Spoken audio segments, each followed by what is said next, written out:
Hello dear students, in our previous video we studied about the magnetic field due to a straight current carrying conductor, and this is the application of Ampere circuit law. We are studying about the Ampere circuit law and the application of Ampere circuit law. Today we are going to discuss about the magnetic field produced by a cylindrical conductor. Conductor हमारे पास इस प्रकार से cylinder की form में हो, जैसे ये मान लिया हमने, ऐसे सिलेंड्रिकल फॉर्म में है और लॉन्ग है, ये फाइनाइट लेंथ का नहीं है, लॉन्ग है। ऐसे एक सिलेंडर है और इसके जो रेडियस है कैपिटल आर से रिप्रेजेंट कर देते हैं, ये इसकी रेडियस है और ये इसकी एक्सिस है, ठीक है। और इसमें करंट फ्लो कर रहा है, इससे कारण हमें मैग्नेटिक फील्ड फाइंड आउट करना है। तो इसमें 3 पॉइंट बन सकते हैं आपके। पहला आउटसाइड, दूसरा सरफेस पे यहाँ पे, और तीसरा अंदर किसी भी पॉइंट के ऊपर यहाँ पे। इन पॉइंट के ऊपर आपको मैग्नेटिक फील्ड निकालना है। तो देखिए कैसे निकालते हैं। पहला पॉइंट हम लेते हैं number 1, outside the cylindrical conductor. Cylindrical conductor है, उसके आउटसाइड कितना होगा हम वो देखते हैं। तो आउटसाइड जैसे हमने यही पॉइंट ले लिया, तो इस पॉइंट पे मैग्नेटिक फील्ड निकालना है, तो ऐसे करके एक एम्पीरियन लूप कंसीडर कर लेते हैं of radius R. Let's consider an Amperian loop of radius R. और ये एम्पीरियन लूप है, करंट की डायरेक्शन हम ऐसे मान लेते हैं ऊपर की तरफ। राइट हैंड थंब रूल जब ऐसे लगाएंगे तो यहां हम देखते हैं मैग्नेटिक फील्ड की जो डायरेक्शन है वो इनटू द पेज रहने वाली है।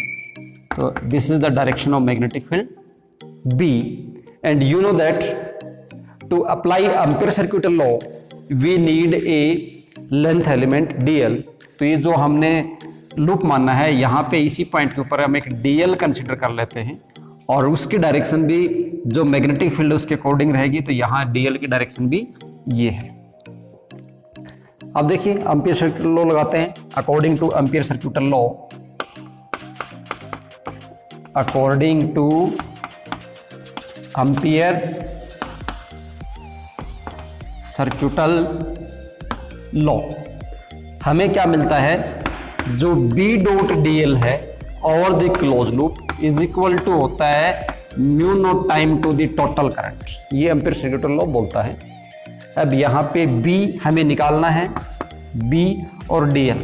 यहाँ पे आप देख पा रहे हैं B और DL दोनों सेम डायरेक्शन में हैं। तो B और DL दोनों सेम डायरेक्शन में, तो थीटा इनके बीच में 0 है और डॉट यहाँ पे हटाएंगे तो ये आपके पास आएगा B DL cos थीटा, और थीटा है 0, cos 0 कितना होगा 1। तो हम इसको डायरेक्ट लिख देते हैं B इंटीग्रल में क्या बचेगा आपके पास, DL is equal to mu naught I B. DL को जब आप इस क्लोज लूप के ऊपर इंटीग्रेट करेंगे तो ये इसकी सरकमफ्रेंस के बराबर आएगा और वो आपके पास मिलेगा 2 pi r is equal to mu naught I, और बी की वैल्यू आपके पास रही mu naught I divided by 2 pi r. ये रिजल्ट एक प्रकार से आपके पास जो कंडक्टर था, स्ट्रेट कंडक्टर था, ये उसके तरह ही रिजल्ट आया है। मतलब कंडक्टर सिलेंड्रिकल हो या स्ट्रेट कंडक्टर हो, मतलब कम रेडियस का, थिन हो, जैसे ये है। इसको यहाँ देखोगे तो इसकी रेडियस आपको थोड़ी ज़्यादा लग रही है, तो इसको आप सिलेंडर मान सकते हो। इसके कंपैरिजन में जैसे ये वायर है आपके पास, ये वायर है, इस वायर की थिकनेस इसके कंपैरिजन में कम है, तो ये आपने एक नॉर्मल कंडक्टर मान लिया और ये आपने सिलेंड्रिकल मान लिया।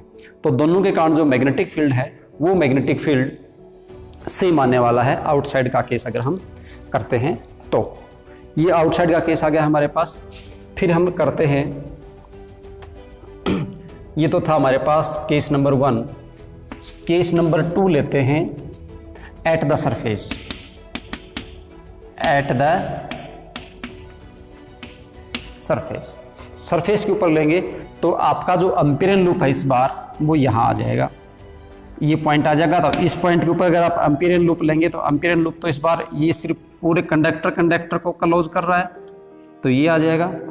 रेडियस की किसके हो जाएगा, एम्पीरियन लूप की भी R है और सिलेंडर की रेडियस भी कितनी है R। एट द सरफेस का मतलब हो गया कि जो रेडियस R है एम्पीरियन लूप की वो किसके बराबर है, radius of the cylindrical conductor है। तो उस केस में हम यहाँ पे R is equal to R हो जाएगा, तो B का रिजल्ट आपके पास आ जाएगा mu naught I divided by 2 पाई और R। ये हो जाएगा किसके ऊपर? सरफेस के ऊपर। पॉइंट नंबर 3 लेते हैं, इनसाइड। इनसाइड द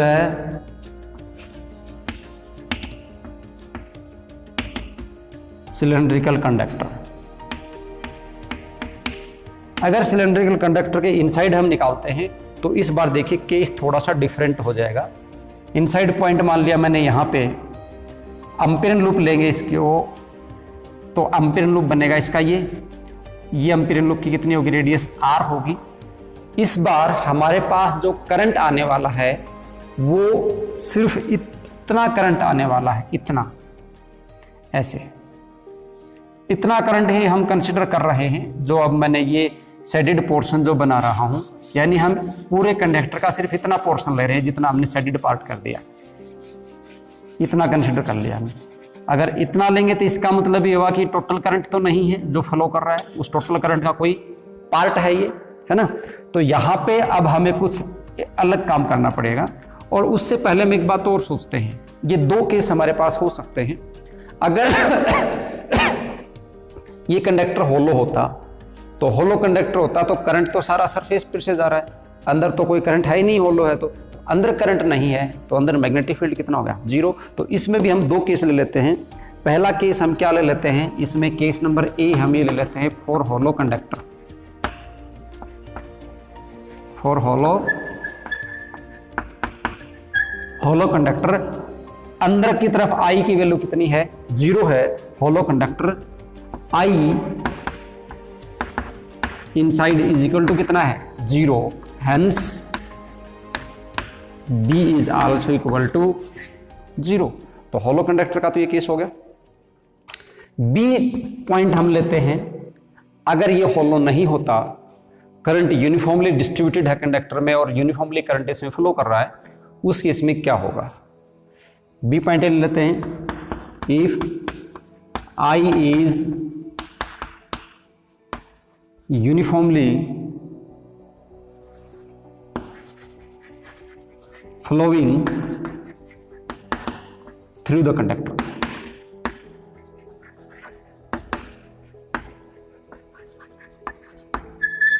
हमने क्या लिया है? केस ये लिया है कि जो करंट है वो यूनिफॉर्मली फ्लो कर रहा है। तो यूनिफॉर्मली फ्लो कर रहा है तो टोटल करंट तो हमारे पास I है, और हमारा क्या है, जो अंडर ऑब्जर्वेशन पार्ट है वो ये पार्ट है। तो हमें सिर्फ इसके करंट से मतलब है, क्योंकि एम्पीयर सर्किट लॉ क्या बोलता है, जो B डॉट DL लेना है आपको क्लोज पाथ के ऊपर, वो म्यू नॉट टाइम्स 2 होता है टोटल करंट के बराबर। किसके बराबर? Total current in the Amperian loop. Ampere circuit law के दौरान आपको अच्छे से बताया था ये। तो वो आपको करंट जो फ्लो कर रहा है पूरे कंडक्टर में उससे मतलब नहीं है, आपने जो एम्पीरियन लूप लिया उसके अंदर कितना करंट है। जैसे आप गॉस थ्योरम में निकालते थे, गॉस थ्योरम में आप क्या करते थे, जो आपने गॉसियन सरफेस लिया उसके अंदर जितना चार्ज है आपको उससे मतलब है, बाहर के चार्ज से आपको कोई मतलब नहीं है। तो सेम केस यहां पे है, एम्पीरियन लूप के अंदर जो करंट है हमें उससे मतलब है, उससे बाहर के करंट से हमें कोई मतलब नहीं है। तो कैसे निकालेंगे देखिए, इसको मिटा देता हूं, यहां पे मैं मॉडिफाई कर देते हैं इसी को थोड़ा सा। केस नंबर 1 है उसको हम कर रहे हैं 3 का B पार्ट के रूप में। तो एम्पीयर सर्किट लॉ से आपके पास ये यहां से ऐसे जा रहा है ना, ये B पार्ट समझ जाना है इसको, ये इसका नहीं रहा, ये क्वेश्चन नंबर 3 का B पार्ट हो गया है। ओके, एम्पीयर सर्किट लॉ क्या बोलता है, B dot DL is equal to mu naught I होता है। I तो टोटल करंट है और हमें करंट लेना है सिर्फ इतना, तो ये हो जाएगा I डैश। कितना हो जाएगा? ये I डैश हो जाएगा। ठीक है, बाकी ये केस तो B integral DL is equal to mu naught I dash की वैल्यू कितनी है वो सोचिए आप। और I डैश की वैल्यू आप 2 तरीके से निकाल सकते हो। एक तो आप ये मान सकते हो किसकी, सपोज करो करंट डेंसिटी J है। करंट डेंसिटी कितनी है? J। आपको पता है करंट डेंसिटी होती है current divided by cross section area. अगर इसकी करंट डेंसिटी J है तो करके आप निकाल सकते हो। अगर हम करंट डेंसिटी J मान लें तो टोटल करंट हो जाएगा J is equal to I, जो करंट डेंसिटी हो जाएगी I डिवाइडेड बाई A, और ये आपके पास हो जाएगी I डिवाइडेड बाई A का वैल्यू कितना है? पाई R स्क्वायर। ठीक है। और हमारा ये जो अंडर ऑब्जर्वेशन पार्ट है, ये पार्ट, इसका एरिया है ए, दैट इज इक्वल टू है पाई आर स्क्वायर, या मैं इसको ए डैश बोल दूं। ए डैश कितना है? पाई आर स्क्वायर। तो इसका जो करंट निकलेगा वो करंट क्या निकलेगा? Current density into area. Current का फॉर्मूला क्या होगा? Current density into area. तो इसका करंट निकालूंगा तो करंट डेंसिटी इनटू एरिया करके हम निकाल देंगे। तो ये आपके पास क्या हो जाएगा? B dot d l equal to mu naught I, और ये हो जाएगा करंट डेंसिटी जे और इनटू एरिया कितना हुआ?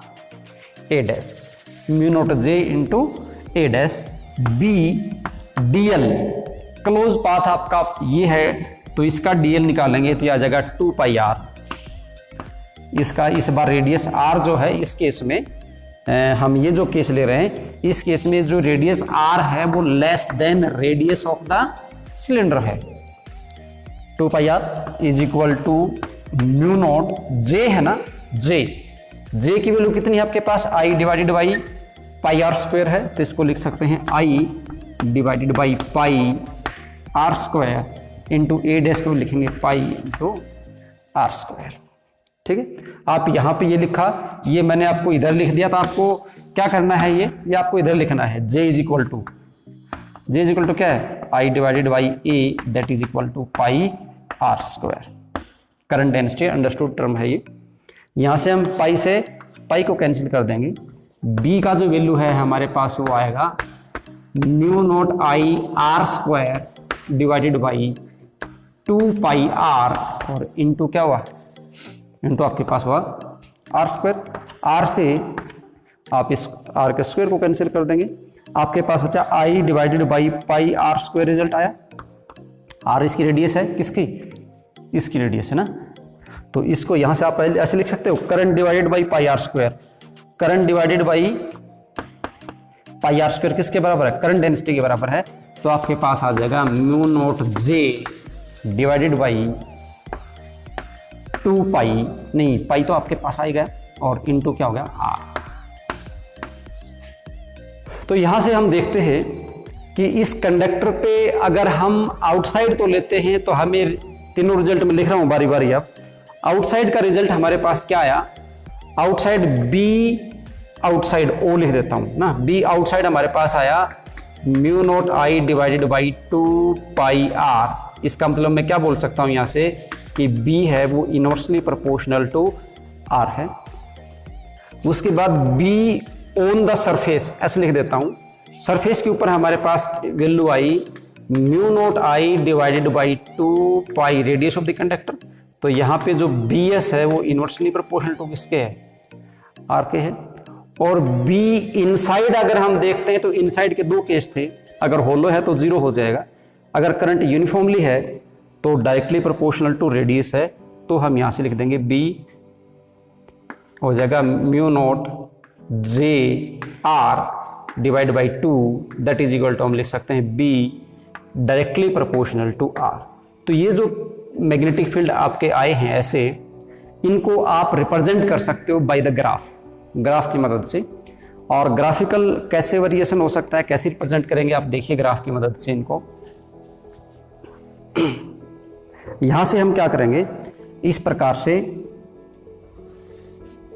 इसको तो मान लेते हैं आर गॉसियन सरफेस की रेडियस है, और ये है मैग्नेटिक फील्ड बी।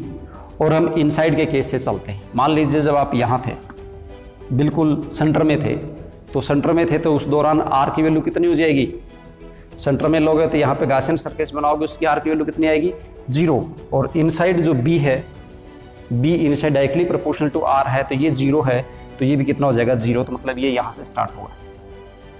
उसके बाद आप आर की वैल्यू बढ़ाते हो, धीरे धीरे आर की वैल्यू बढ़ाते हो, तो आर की वैल्यू बढ़ाते जाओगे तो बी की वैल्यू भी इंक्रीज होती चली जाएगी। कहाँ तक इंक्रीज होगी? इस आर को बढ़ाते मैं सरफेस तक ला सकता हूँ। तो ये ग्राफ यहाँ से हो जाएगा ऐसे स्ट्रेट लाइन। फिर ये जो पॉइंट है, जब हम सरफेस पे पहुँच गए तो ये मैक्सिमम मैग्नेटिक फील्ड आ गया, यहाँ पे हो गया R is equal to R. और उसके बाद जब हम बाहर की तरफ जाते हैं तो हम देखते हैं B inversely proportional to radius of the Gaussian surface है, तो यहाँ पे हम इसको बना देंगे फिर ऐसे। तो ये जो पोर्शन है ये तो है इनसाइड ये है आउटसाइड और ये है एट सरफेस। तो इस प्रकार से एक सिलेंड्रिकल कंडक्टर है कोई भी, उस सिलेंड्रिकल कंडक्टर के कारण हम मैग्नेटिक फील्ड फाइंड आउट कर सकते हैं। इसमें जो कॉन्सेप्ट का क्वेश्चन बनता है वो एक तो ये ग्राफ का बनता है, आपसे ग्राफ ड्रॉ करवा सकता है। तीनों पॉइंट आपको ध्यान रखने हैं। Outside inversely proportional to R है, सरफेस के ऊपर inversely proportional to radius of the conductor है जो मैक्सिमम वैल्यू होती है यहाँ पे, और इनसाइड जो होता है वो डायरेक्टली प्रोपोर्शनल टू क्या है, आर। इसका मतलब सेंटर से लेके अगर हम सरफेस तक बढ़ेंगे तो मैग्नेटिक फील्ड बढ़ेगा, उसके बाद मैग्नेटिक फील्ड घट जाएगा।